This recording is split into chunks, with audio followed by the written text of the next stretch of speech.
Greetings and blessings, and welcome to another episode of Shauna-Kay's Motivational Breeze. With me, Shauna-Kay Calder. You are tuned in for another powerful episode in our series. I do this because I need it. You need it. We all need it. That good energy that will change our minds about our limitations. Some strong positive conversations that will shift our lens from lack to abundance. We all need this kind of emotional diversity if we ought to be happy. Today, I have with me my very special guests, Breanna and Brooke Bennett. And today we're talking about their initiative. And our topic for today is pandemics definitely does not stop, period. Breanna and Brooke, it's a pleasure to have you all the way from Alabama. I'm so excited to have you.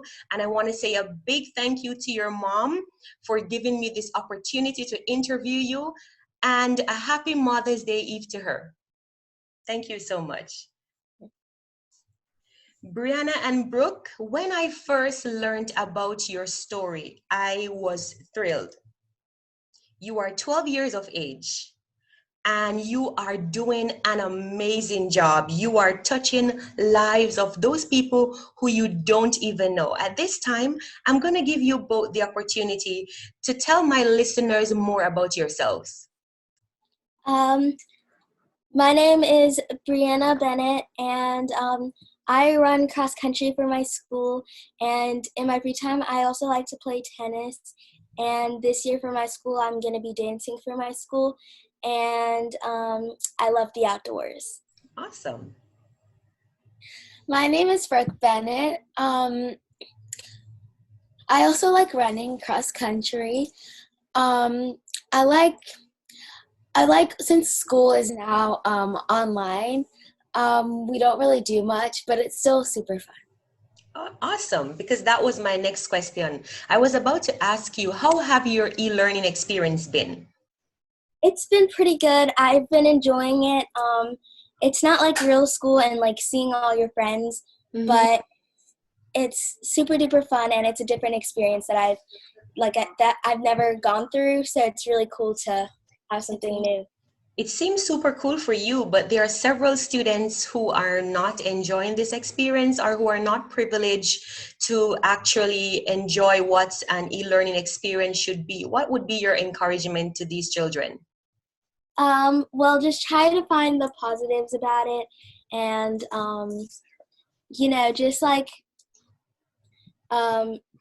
just think positively, and there are benefits to it, and just think about those. Awesome. Thank you so much. Now, last year, July, your birthday celebration had a twist. Instead of doing what majority of girls your age would have done, you selflessly chose to celebrate your birthday, fulfilling the needs of others whom you don't know. What an awesome demonstration of love and sisterhood. What birthed this inspiration? Well, my mom used to work at an all-girls school, and the girls would ask her for pads and things like that. So when my mom would come home and tell us that, we would always wanted to do a charity. So when my mom told us this, we decided that would be great, just to pack pads and give them to girls in need. So did you both plan this for your birthday? Or did you just woke up on your birthday and start asking for donations?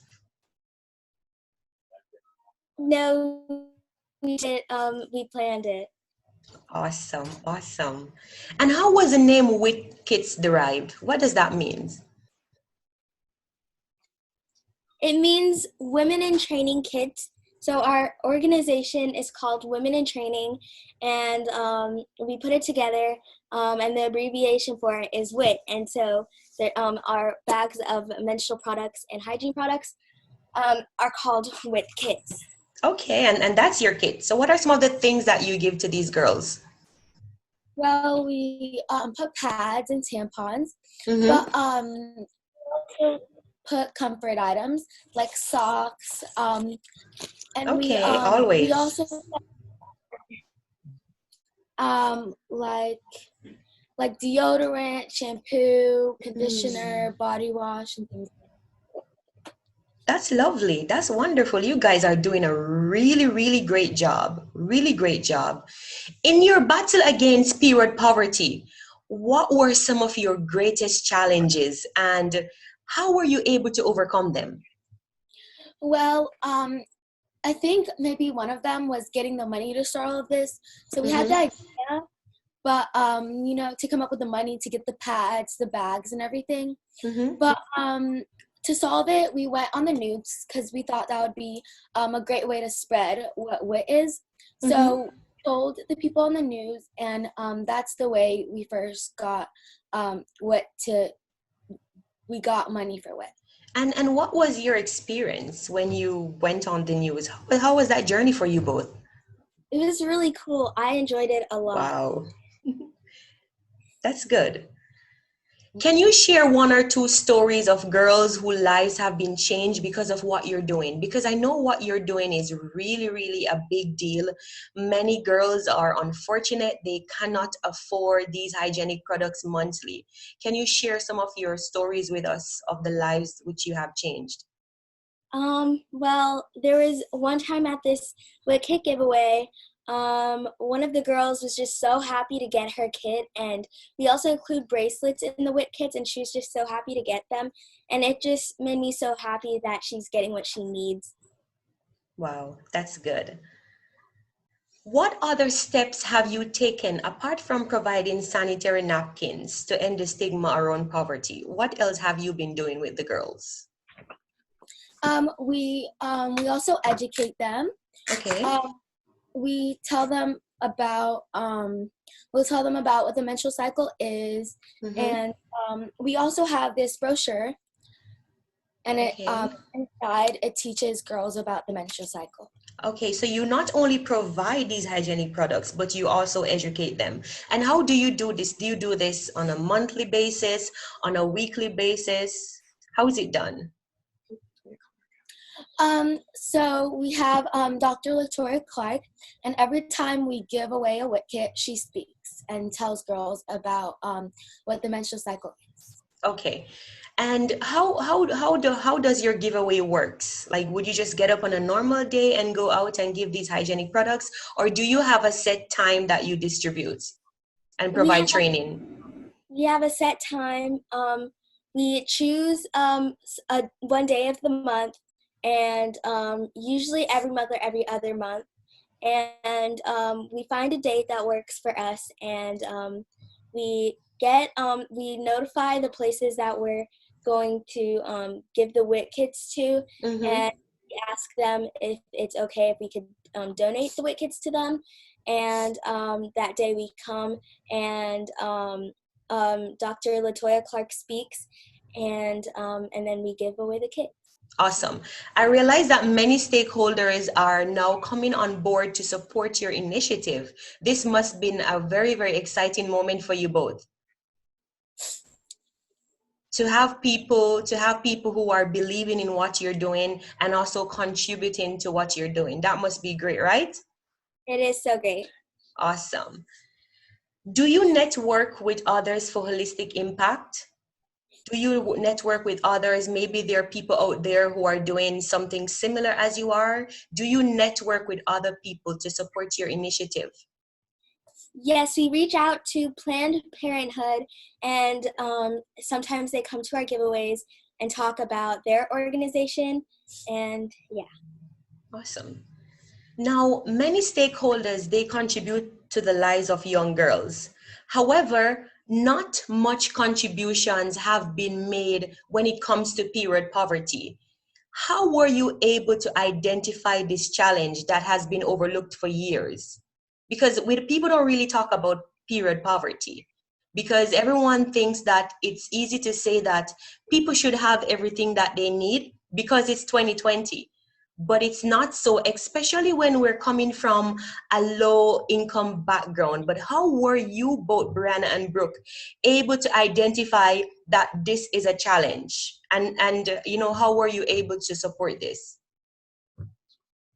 Well, as I said earlier, my mom, when she was in when she was at her work, the girls wouldn't have the pads they need.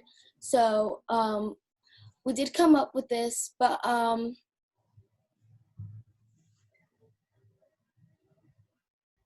at my mom's job, she worked in an all-girls preparatory school, and all the girls, most of the girls, couldn't afford to buy the hygiene products that they needed for their health. So they would come to my mom's room and they would ask her for her period products. And we thought no girl should have to do that, and everyone should be provided with what they need. Wow, that's so touching. And I know that you have placed a smile on the faces of many young girls because this is something, like I said, I've never heard anyone doing anything as such. Never heard that. So I really, really applaud you both for doing this. And I know that you're definitely making an impact. And this leads me to my next question. You know, it's very shocking that girls around the world would have to miss school not because they're feeling cramps, but because they cannot afford sanitary napkins. How has period poverty directly or indirectly affected the education of girls you have interacted with? Well, we have this friend at school, and one time she came to school and she was just feeling really, really bad because everybody was talking about her and like that she smelled because she wasn't using her period products correctly, and so we just educated her about it. And how did you do so? How were you able to do so? We just talked to her about it, and we showed her our WIT brochure, and when she came over to our house we gave her a WIT kit. Wow, wonderful. Wonderful. You both seems to be so passionate about your project. Why are you so passionate about this? You're 12 years of age. Why are you so passionate? Because we noticed that it's a big problem that girls don't have it, so they would use socks, tissues, and all that stuff, and there's like 1 in 5 girls that don't have the things that they need. So we realized it was a big problem, and we wanted to help solve it. And I want to let you know that you are doing a wonderful job. Wonderful job. Why do you believe that this stigma around period should be a thing of the past? Because definitely there is a stigma around period. Why should it be a thing of the past? It should be a thing of the past because all girls have it, and you shouldn't be like ashamed for having your period because it's something that you're going to have and you can't control it, so you might as well embrace it. Wonderful, wonderful. Can you say that again, please? Especially for those mothers who are listening or those children who will be listening as well. You know, many children are fearful. They don't want to go to school. They don't want to go on the street because of what is happening, the changes that their bodies are going through. Yeah, there shouldn't be a stigma around it because it's something that all girls have or all girls will have. And instead of being ashamed about it because you're going to have it anyway, you should just embrace it. Wonderful, wonderful. And what are your plans for the future as it relates to women in training? What's your goal? Well, our goal for women in training, our upcoming goal is to make women in training global. Wow, wonderful, wonderful. That's a huge goal. And how do you think you will be able to achieve this?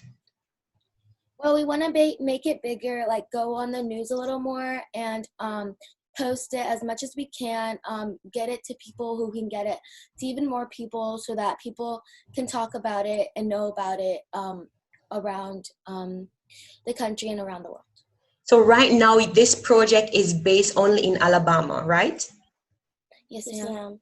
Wonderful, wonderful. And I know very soon you will be all over the world, globally, as you said. I know this is going to happen because, like we said, this stigma, it needs to be a thing of the past. We're now in the 21st century. These are real life stories, real life changes that young girls go through.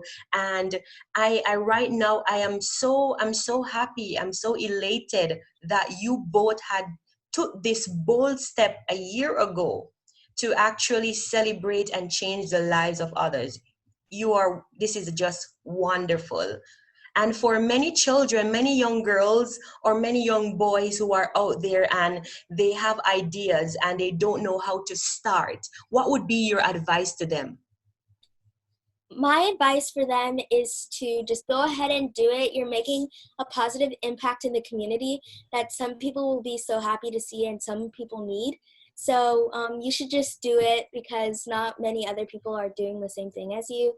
And if it benefits the community in a good way, that helps everybody. Wonderful.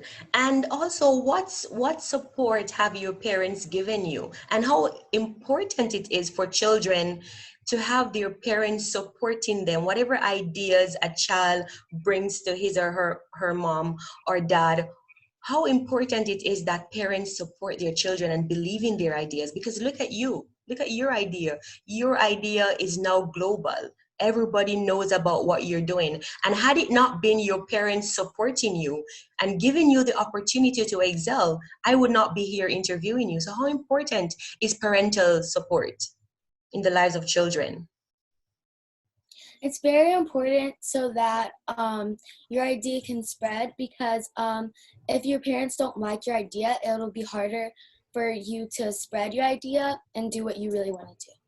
Wonderful. And I'm also thinking about your friends in school and also thinking about the impact you're making in their lives as well, because they all know about what you're doing.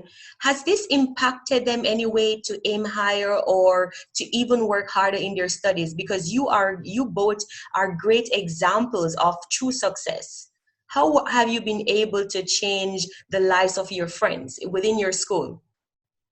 Well, like my other friend that I was talking about earlier, I think we positively affected her life by informing her about the correct way to use her period products and her pads and tampons, and just educating her about what a period is. Wonderful. Thank you so much. And for persons who are listening and they want to donate to your initiative, how can they do so? We have a website. It's womenintraining.org. Womenintraining.org. And on that website, they can find all the information that they would need to support you, right? Yes, ma'am. Okay, wonderful, wonderful. It is a pleasure to have you. Is there anything else that you would want to tell us? Is there anything else that you would want to share with us? Yes, I would like to say that the state legislature sponsored a bill to provide free pads for 200,000 girls in Alabama. Wow, that's wonderful. The state, they have supported a bill that will provide girls. Wow, that is wonderful. That's a big accomplishment for you both. So through this that you have done, the state of Alabama, they have decided to provide you. Wow, that is wonderful. Congratulations. I'm very, very proud of you both. Congratulations. And I know that other states, other countries will also be hearing of the wonderful thing that you're doing, and they too will be coming on board to support you, to change their lives and reach those girls who are in need, those girls who are affected by period poverty.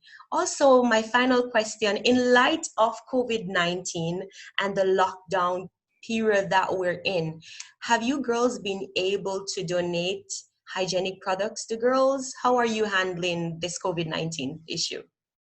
Yes, well, we're not really having any more giveaways at the moment, but every time we have a giveaway, that organization that we did the giveaway with receives WIT kits every month. Wow, that's wonderful. That is so good. That is wonderful.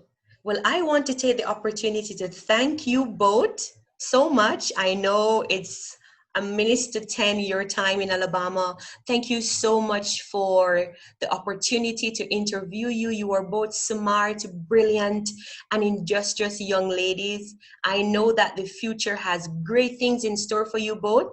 And very soon I will be seeing you all over my television. I'm already seeing you.